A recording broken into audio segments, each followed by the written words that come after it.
Аның көне шулай башлана. Көн сайын балаларның татарча исәнләшүен ишетү, алар белән очрашу, аралашу, яшәргә һәм эшләргә дәрт бирә ди ул. Мин эшемә очып киләм, канатланып киләм. Менә шул балалар ниндидер, алар кәефне төшерә дә әлбәттә, алар кәефне күтәрә дә, ниндидер көч бирәләр. Иң беренче чиратта балаларны яратырга кирәк. Балаларны яратмасаң, ішкі дөньяларын күрә белмәсәң, аларны аңлый белмәсәң, мәктәптә эшләп торуның кирәге юктыр дип уйлыйм мин. Фирдәүс Габдулнур кызы Мари Эл Республикасы Бәрәңге районы Партянур авылында дөньяга килә. Колхозчылар гаиләсеннән. Бала чагы бик бәхетле узган. Без бит авыл балалары рәхәтләнеп, тәгәрәп җирдә үстек. Без эш эшләп үстек. Безнең инде сәламәтлек тә бәлки икенчерәктер, бәлки түгел, дөрестән дә шулай.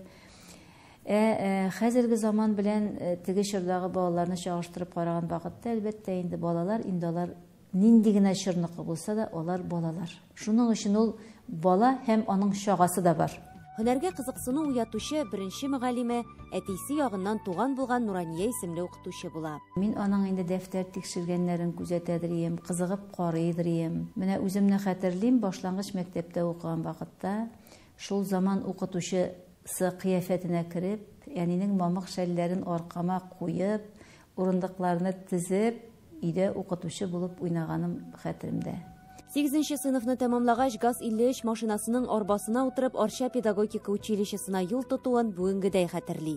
Нәкъ менә әлеге уку йорты укытучы һөнәренең серләренә, бу хезмәтне яратырга һәм чын мөгаллим булырга өйрәтә.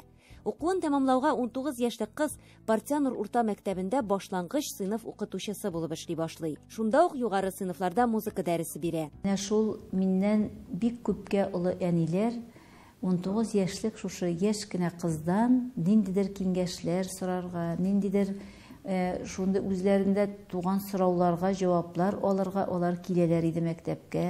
Үзен төрле өлкәләрдә сынап караса да, мәгариф системасыннан читкә тайпылмый ул. Ире Ивановага юллама алгач, анда да рус теле һәм әдәбияты укыта. Казанга кайткач, балалар бакчасында мөдир булып эшли.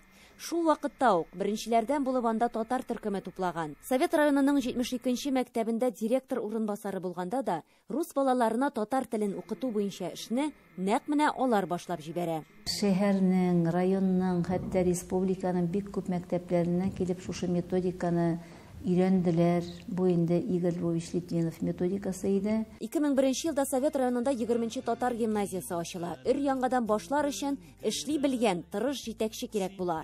Гөрләп торган мәктәптән урамда ачылган бинасыз гимназиягә директор итеп Фирдәүс Вафинаны куялар. Менә шушы 20нче гимназияне үзебезнең кулыбыз белән дип әйтим инде, төзеп, чистартып, юып, барлап, кайдадыр бәлки инде каршылыкларны менә аларга бирешмичә, шулай итеп 20нче гимназияне без 39 бала белән ачып җибәрдек. Инде 15 елга якын татар телендә белем бирүче 149нчы лицей директоры ул. Микрорайонда төрле милләт халкы яши. Фирдәүс Габдулнур кызы һәр ата-ана белән аралашып, милли лицей булгач, тәрбия эшләре татар телендә алып барылуын аңлата. Мәктәпне бетереп чыккан вакытта безнең 11нче сыйныф укучыларыбыз сәхнәгә чыгып, татарча безне котлыйлар, шигырьләр сөйлиләр, җырлар җырлыйлар. Менә бу инде әлбәттә куанычлы. Без инде менә Татарстанның иң яхшы мәктәбе конкурсының призеры. Шулай ук республикабызның Каюм Насыйри исемендәге бүләгенә лаек булган коллектив.